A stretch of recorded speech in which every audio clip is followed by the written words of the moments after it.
Friends, our story begins in 2026 in Istanbul, where we meet our heroine Selin, a young girl whose life's remote control is in her mother's hands. When a client's chart fails to reach the office, her boss tears into her in front of everyone, even though Selin was only waiting for approval. And this is Selin's breaking point. She flatly tells her boss that they're not saving any world, they're just making pantyhose ads, and she quits her job and walks out with full attitude. Sitting with her best friend Asya, Selin is panicking that she's just made a huge mess. Asya reassures her that she broke the cycle by standing up to the office's evil queen. But Selin's reply is touching. The real evil queen is waiting at home, the one who chose everything for her, from her school to her career. All she has is one plant, Batilda, the last memory of her late grandmother, Sevink. Just then, a message pops up from her mother's tracking app, and in anger, Selin uninstalls the app entirely. At home, her mother Zeynep, a strict lawyer, and her father Sinan are waiting. And friends, the truth is that Selin's parents are separated. Sinan lives in a hotel. The news of her quitting sparks a huge fight at home. Selin explodes that her mother has made every single decision in her life. She couldn't even pick the color of her own room, and asks whether it was this very control that drove her father to leave. Zeynep's reply is cold and sharp. Stop blaming others, finish what you started and surprise me. Then Zeynep drops a bombshell. She has sold Grandma's summer house. The ground slips out from under Selin's feet. Her mother's entire youth was spent there, and that's where she first met her father too. But Zeynep simply says the buyers are coming in 2 days, and since Selin has no job anyway, she should go tomorrow and start packing. After Selin leaves, Sinan asks why she wasn't consulted, and Zeynep's reply cuts straight through. You're never even around. Sinan reminds her of where the old Zeynep went. Her dreams, her happiness, her freedom. Zeynep says you gave up on me. Sinan says we both did, and he heads back to the hotel. The next morning, Selin reaches the summer house, her mother's words still echoing in her ears. Finish what you started, surprise me. While packing, she finds old things. Some letters addressed to dear pen pal Zeynep, and signed by Selin, meaning her mother once had a French pen pal. Then she finds a group photo marked August 96. Young Zeynep with her friends Ezgi, Kaan, Mine, and Doruk. And yes, her father Sinan too. Lost in nostalgia, Selin plays an old cassette, opens an old drink that had been left there, and toasts alone, and she starts talking to her mother's young photo. That her mother never once looked at her smiling like this, and how she wishes she could have seen her in her youth. The photo is dated August 9th, 1996. And now, friends, the biggest twist of the story. Someone behind her calls out to her as Zeynep. Selin turns around and her heart freezes. Her grandma is standing right there. The very grandma who passed away years ago. And grandma doesn't even recognize her. Instead, she asks whether she came with the new tenants downstairs. Terrified, Selin runs outside and she's stunned. Old-fashioned ice cream vendors, retro clothes, vintage cars. She thinks a film is being shot, but then the date written in front of her stops her breath. August 9th, 1996. The very date on the photo. Selin has time-traveled 30 years into the past, into her mother's youth. Just then a young girl walks up and asks if she's looking for someone, and the moment Selin sees her, she blurts out, "Mom," because this is her mother, Zeynep. Completely young and full of life. Selin gives her name, but Zeynep hears Selin, and jumps for joy that her Paris pen pal has come to surprise her. She introduces her to her parents, Sevink and Tanju. That is, Selin's grandparents. Seeing all of this, Selin faints. When she opens her eyes, Selin thinks it was all a bad dream. But no, she's still in 1996. The family assumes the long journey, and the heat made her unwell, and Selin speaking Turkish doesn't raise any suspicion either, because Selin's mother is Turkish. Luckily, her new identity is set. Now the first problem, no suitcase, no proof. Tanju takes on the job of finding the suitcase, and the family insists she call Paris to let them know she's arrived. Selin fakes a phone call, pretending her father will handle everything. At breakfast, in this stranger's home, she starts to feel a strange sense of belonging. Zeynep lends her some of her clothes. Luckily, they're the same size. She compliments Selin's necklace, and Selin's reply is touching to the core. This was given to her by her mother, meaning the very Zeynep standing in front of her. Zeynep teases her oversized modern clothes, saying she'd only wear something like that to sleep in, then says herself that Paris is the fashion capital, so maybe people there are living in the future. If only she knew how right she was. The moment she's alone, Selin's panic bursts out. Is she in a coma? Did she get poisoned drinking that silly old drink? And if this is limbo, why a 90s themed limbo? Why does everything feel so real? Before heading to the beach, Sevink runs a whole round of questioning. Don't be late, don't wander off to strange places, and is Khan going with you? Zeynep's comeback is exactly like Selin's. Her mother doesn't trust her, but she trusts some random boy. Selin quietly watches this mother-daughter scene, which is a carbon copy of her own life. At the beach, Zeynep introduces her gang, Can, a show-off who wins a race, downs a drink, and calls Zeynep gorgeous while trying to get close. Doruk, who loses the race and now has to wash Khan's car, and who gives Selin a flirty welcome the moment he sees her, and along with them, Ezgi and Mine. A little later, Zeynep and Selin are sitting alone, and Selin starts probing into her mother's past. When she asks about Khan, Zeynep is surprised. She'd written Selin whole pages about him. Khan is interested in her. Selin immediately says she shouldn't be. He seems a bit too grabby. Then she gently asks whether there wasn't another boy in the group, since she seems to remember one. But Zeynep clearly says that's the whole story. So then, where is her father? Zeynep asks whether she's dating anyone. Selin laughs to herself, since half the boys here are her dad's age. Then the talk turns to mothers. Zeynep says her mother doesn't lecture her, but everything still stays under her control. Selin smiles and says their two mothers would get along great. They both laugh, partners in fate. Both are daughters and both share the same pain. At the beach, Doruk tries to flirt with Selin, and when Selin bluntly asks whether he's hitting on her, poor Doruk doesn't even understand what she means. He just says Selin isn't like the other girls, as if she came from another time. If only he knew how right he was. But in this very conversation, Selin asks the question that will rob her of her sleep. Isn't there a friend named Sinan in the group? Doruk's answer is plain. No, who's Sinan? Selin gets tense. Her father was in the photo, so why isn't he here? To welcome Selin, a barbecue party is planned at Ezgi's house, but Sevink flatly refuses. No means no. At dinner, when Selin eats the stuffed vine leaves, she blurts out that they taste exactly like her grandma's, and Sevink, pleased, says that's exactly why she likes this girl. What a huge irony, friends. She is her grandma. Then when Selin sweetly asks, Sevink agrees on one condition. No coming home late, and no alcohol. At the party, Selin gets another surprise. She discovers that Zeynep's voice is incredible. She wanted to become a singer, but Sevink never allowed it. Selin is stunned, because her mother never once sang in front of her, and when her friends drag Zeynep onto the stage and she sings, the whole room comes to a standstill, and that's when the entrance everyone was waiting for happens. Khan introduces his university friend to everyone, Sinan. Yes, Selin's father, completely young.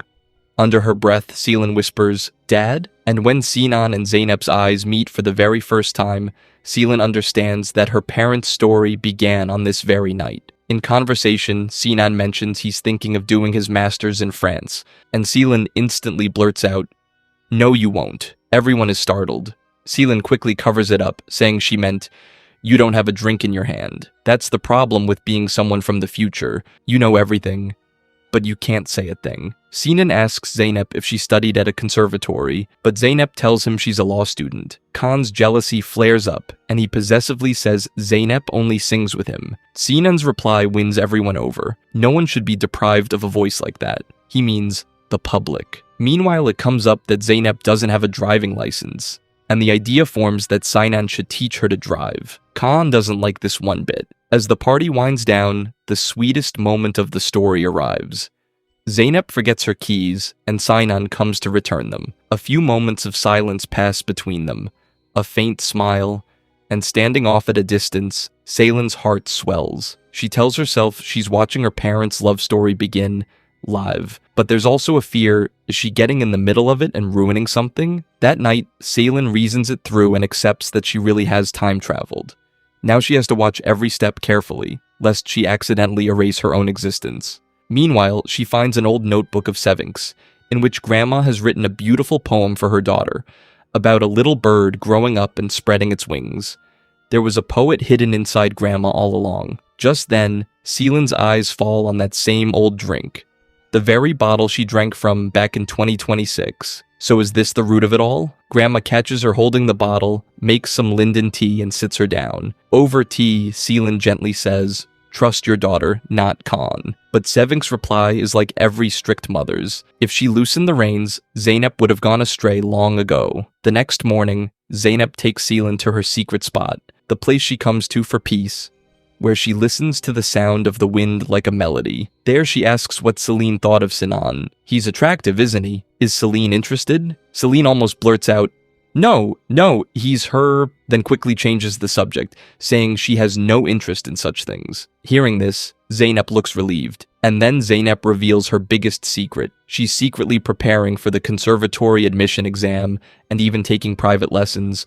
She's nervous. Will her mother come around once she sees her succeed? Maybe even be a little proud?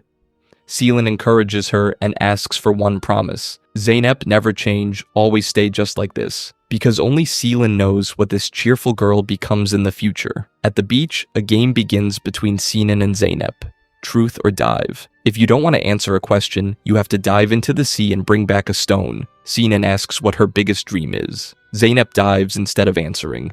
Then, on the question about her biggest fear, Zeynep's answer sends chills. She's afraid of growing up into someone who never truly lived, someone unhappy, and friends, we know that in the future she becomes exactly that. Finally, Zeynep asks whether Sinan likes anyone, and instead of answering, Sinan dives deep and brings up a beautiful stone for her.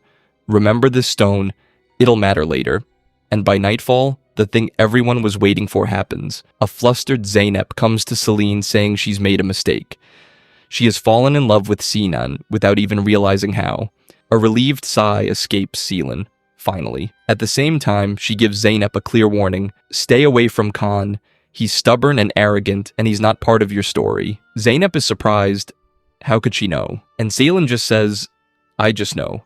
Zeynep says she's never felt anything like this before and shows her the stone Sinan gave her. The next morning, Zeynep sneaks off to the beach to practice for her exam, and Sinan shows up there, saying he came to swim but heard her voice. Neither of them can look away from the other, and together, they wade into the sea. The love story has now fully blossomed. Meanwhile, back home, Selin is helping Grandma in the kitchen, and a heart-wrenching moment arrives. She gently asks, Can I hug you? The grandma who, in her own time, is nothing but a memory, holds her close. Then Selin once again speaks up for Zeynep. How many people die without ever living out their passion? But Sevink's reply is the same old mindset. Passion doesn't fill your stomach. First stand on your own 2 feet and happiness comes later. Then word spreads among the friends that people spotted Zeynep and Sinan together in a car, and this news reaches Khan. Meanwhile, the driving lesson is underway. Mirror, road mirror. Hands at 9 and 15. Zeynep is growing confident, and the chemistry is building. After the lesson, in a playful mood, Zeynep pulls the car forward and Sinan tries to stop her. Just then, Khan comes storming in, fuming. In his rage, he starts chasing after Zeynep's car, and in the middle of this chaos, the very thing everyone feared happens. Zeynep, frightened, drives ahead, Sinan shouts for her to stop, and she has an accident. Meanwhile, a bolt flashes through Selin's mind. The stone. Maybe the connection back home lies in these very things. She's still searching for the stone when Doruk's call comes in, and everyone is left in shock. The whole family rushes to the hospital.